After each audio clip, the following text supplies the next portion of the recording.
In this lecture, we'll study the hormones which are mainly involved in the reproduction. Now, let us come to the progesterone. Progesterone is produced by the corpus luteum up till the 8 weeks, and after that it is produced by the placenta.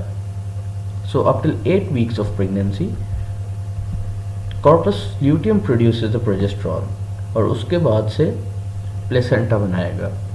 Other source जो कि हमारी body में मौजूद है that is adrenal cortex and testis. ठीक है. Now let's come to the functions. The main functions are that it stimulates the endometrial glandular secretions and spiral artery development.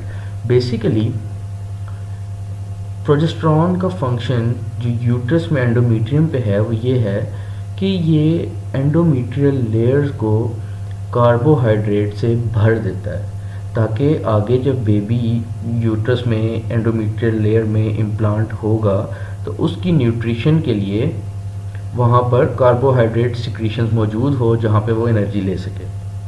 ठीक है.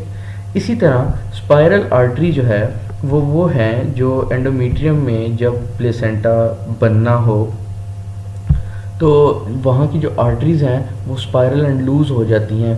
This is due to the progesterone. तो basically progesterone हमारे body में female की pregnancy की जो starting होती है उसको हेल्प करने के लिए एक तो एंडोमेट्रियम में ग्लैंडुलर सिक्रीशंस ज़्यादा कर देता है which are mainly composing of carbohydrates for the energy of the baby, and दूसरा स्पाइरल आर्टरीज को टॉर्चुअस एंड स्पाइरल कर देता है so that there is easy blood exchange. ठीक है. फिर ये मेंटेनेंस ऑफ प्रेगनेंसी कराता है. अब वो कैसे कराता है? वो ऐसे कराता है कि ये decrease the myometrial excitability. More over it also prevents the uterine smooth muscle relaxation. I'm sorry, it causes the smooth muscle relaxation. So in two ways it is causing the maintenance of pregnancy by decreasing the myometrial excitability and by increasing the smooth muscle relaxation. Moreover, it causes the thick cervical mucus which prevents the sperm entry into the uterus. It also causes inhibition of gonadotrophins by negative feedback mechanism, that is, it decreases the LH and FSH. It also increases the body temperature. Now, see progesterone as the pregnancy maintaining hormone. ठीक है. तो इसके functions क्या क्या होंगे? एक तो ये यूट्रस की कॉन्ट्रैक्टिलिटी को कम करेगा और उसकी स्मूथ मसल रिलैक्सेशन को ज़्यादा कर देगा. दूसरा ये क्या करेगा? ये बेबी की न्यूट्रिशन के लिए यूट्रस में ग्लैंडुलर सिक्रीशंस कार्बोहाइड्रेट्स वगैरह ज़्यादा कर देगा और साथ ही आर्टरीज को टॉर्चुअस एंड स्पाइरल कर देगा so that there is easier blood exchange. ठीक है.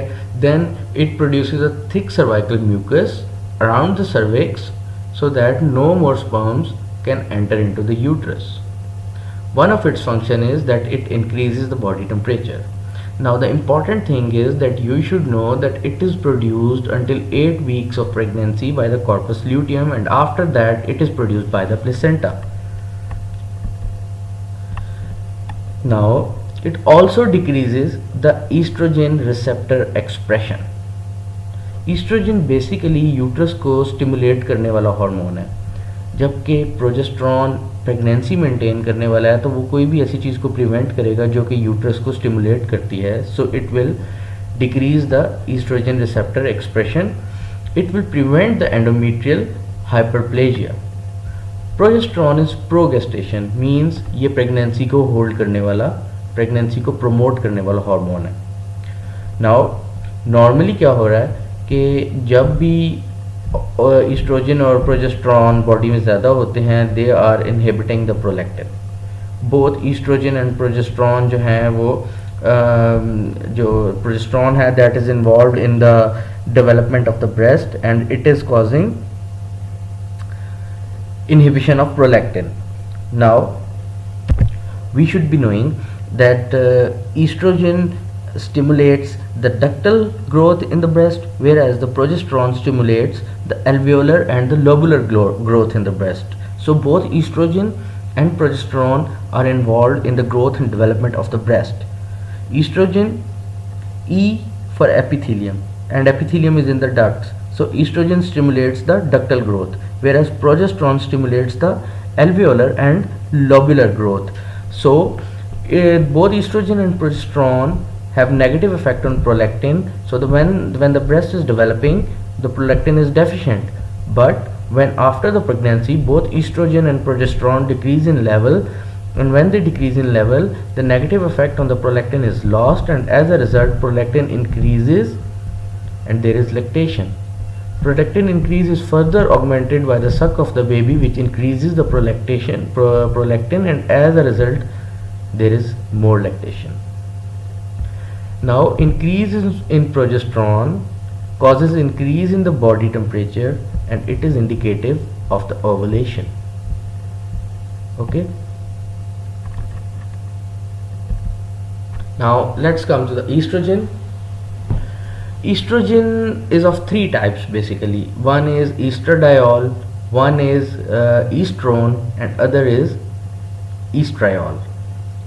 Estradiol is from the ovary and it is the most potent.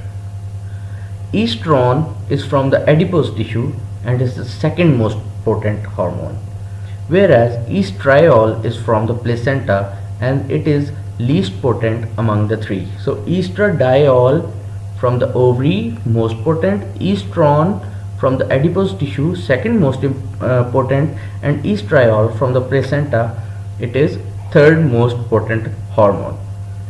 Now it is produced by the fetal and maternal liver, placenta, and the fetal adrenal gland. Not that important. Now we should know that there is significant amount of the estriol at the third month of pregnancy. Now what are the functions of the estrogen? It is involved in the development of the genitalia and the breast, as well as the female fat distribution. Now in the breast, estrogen stimulates the ductal development. You should know this, that estrogen stimulates the ductal development, whereas progesterone stimulates the alveolar and lobular growth. Are you getting it? Whereas prolactin is involved in the alveolar bud formation. So these are three different points: estrogen, ductal growth; progesterone, alveolar and lobular growth; prolactin in the alveolar bud formation.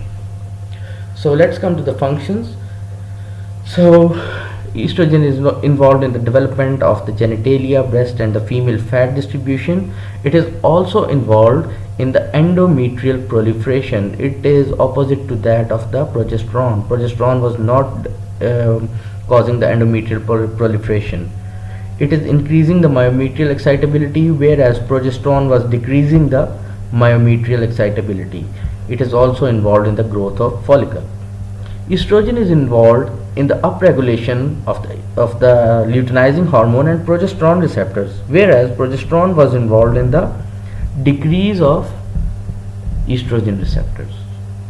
And as progesterone, it is also causing the feedback inhibition of the FSH and LH.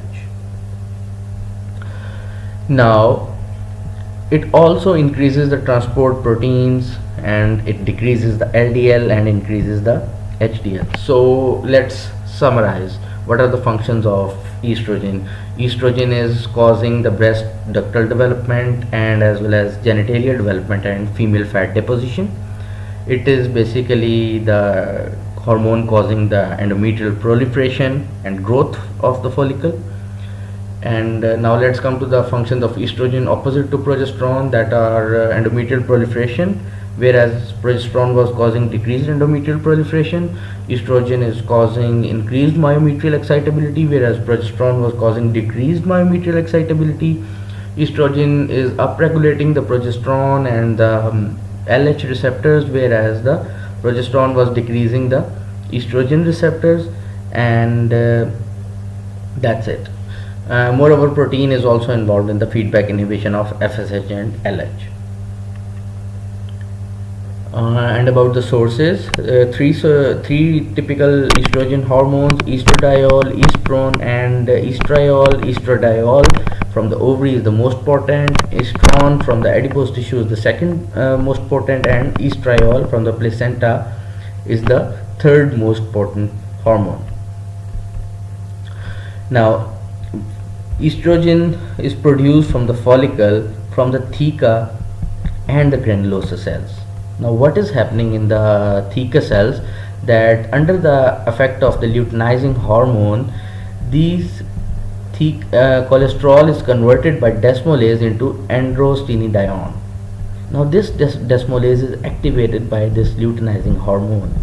So when luteinizing hormone activates the desmolase, the cholesterol is converted into the androstenedione, and this androstenedione is converted to estrone under the effect of aromatase, and this aromatase is activated by the follicular stimulating hormone. So both LH and FSH are involved in the formation of the estrogen. How LH is activating the desmolase and FSH is activating the aromatase. So cholesterol is converted by desmolase into the androstenedione, and androstenedione is converted to estrone by aromatase, and estrone and estradiol are exchanging. That's it about the estrogen. Now let's come to the androgen. Androgens are also basically of three types: testosterone, dihydrotestosterone, and androstenedione. Both the testosterone and the dihydrotestosterones are from the testes, as their name suggests, testosterone, so they are from the testes, whereas androstenedione is from the adrenal gland. So potency wise, dihydrotestosterone is more potent than testosterone, and androstenedione is the least potent. Let's come to the functions of the testosterone. We will study the functions of dihydrotestosterone and testosterone separately. So testosterone is involved in the differentiation of the epididymis, vas deferens, and seminal vesicles. So it is involved in the development of the internal genitalia except the prostate. The prostate is developed by the dihydrotestosterone. So you should know seminal vesicle, epididymis, and vas deferens is developed by the effect of testosterone, whereas prostate is developed by the effect of dihydrotestosterone. Testosterone is also involved in the growth spurt. Means growth spurt is the rapid growth at the puberty. So at the puberty, what is going to happen? The penis will increase in size, the seminal vesicles will be hyperfunctioning, there will be increased production of the sperms, there will be increased muscle mass, and there will be increased RBCs. So the hormone involved in the growth spurt is testosterone. The hormone involved for the differentiation of the internal genitalia, that is seminal vesicle, vas deferens, and epididymis, is testosterone. Testosterone also causes the secondary sexual characters, that is the deepening of the voice, hair distribution, and closure of the epiphyseal plate, as well as libido. So basically testosterone is involved in the secondary sexual characters, also involving the growth spurt. In the growth spurt, there is increased muscle mass, there are increased RBCs, and there is increase in the size of penis and the seminal vesicles. Let's come to the dihydrotestosterones. So its functions are divided into the early and the late phase. In the early phase, like when the fetus is developing, it is involved in the differentiation of the penis, scrotum, and the prostate. Whereas in the late phase, when the baby has born, it is involved in the prostate growth, and when the puberty has reached, it is involved in the balding. So the hormone which is involved in the balding is not testosterone, it is dihydrotestosterone. And so balding hormone is dihydrotestosterone. We should know that testosterone is converted to dihydrotestosterone by an enzyme known as 5-alpha reductase. So this enzyme is inhibited by a drug which is known as the finasteride, and that is why the finasteride is used for the person who are getting bald, because this hormone will prevent the conversion of testosterone into the dihydrotestosterone. Moreover, in the male, androgens are converted to estrogen by an enzyme aromatase. So, aromatase is the key enzyme in the conversion of the androgens into estrogen. You should know this. Now, what happens when a person is given an exogenous testosterone? As a result, there is inhibition of the hypothalamic pituitary gonadal axis, and there will be decreased GnRH, FSH, and LH, and as a result, the body will produce decreased endogenous testosterone.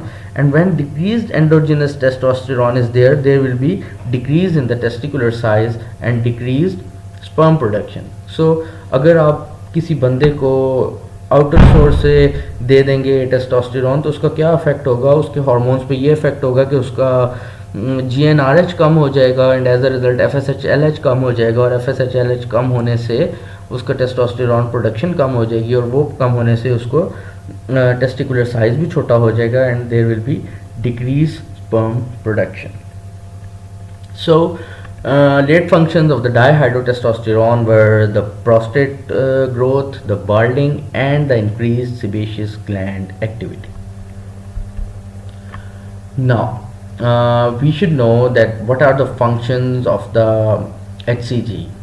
So, HCG is basically produced from the syncytial trophoblast of the placenta, and its function is to maintain the corpus luteum, which is going to produce progesterone till 8 to 10 weeks of the pregnancy.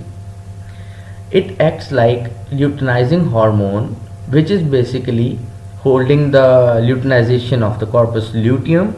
So for 8 to 10 weeks, HCG is going to maintain the corpus luteum, and after that the placenta is going to produce the corpus luteum, and it will do the function. Placenta will produce its own the estriol, its own progesterone, and the corpus luteum degenerates after 8 to 10 weeks. Now, what are its other functions? It is also used to detect pregnancy by the urine concentration. Now, there is an important thing that this HCG has two subunits. One is alpha and other is beta. Its alpha unit is same as FSH, LH, or TSH. The point which is differentiating is that it has only a specific beta unit which is different from the others. So in the urine of the pregnant mother, this beta subunit of the HCG is detected, and that tells that the pregnancy is positive. Moreover, this HCG is increased in a very large amounts in the multiple pregnancies, in hydatidiform mole, in Down syndrome and choriocarcinoma, whereas it's decreased in the ectopic or the failing pregnancy, Edward and the Patau syndrome. One thing we should be knowing that what are the hormones produced by the placenta. It comes in the exam. So there are basically 4 hormones which are produced by the placenta, and they are the estrogen, the progesterone, the HCG, and the HPL, human placental lactogen. This basically causes the lipolysis and increases the amount of the fatty acids, and basically this is the growth hormone of the fetus. So 4 hormones are produced by the placenta: estrogen, progesterone, HCG, and the HPL. So this comes in exam again and again. I advise you to make the notes of these lectures, because we have only chosen things which are going to come in the part 1 exam. So whatever you write in your own notes, you can revise that afterwards, so that will help you. Thank you.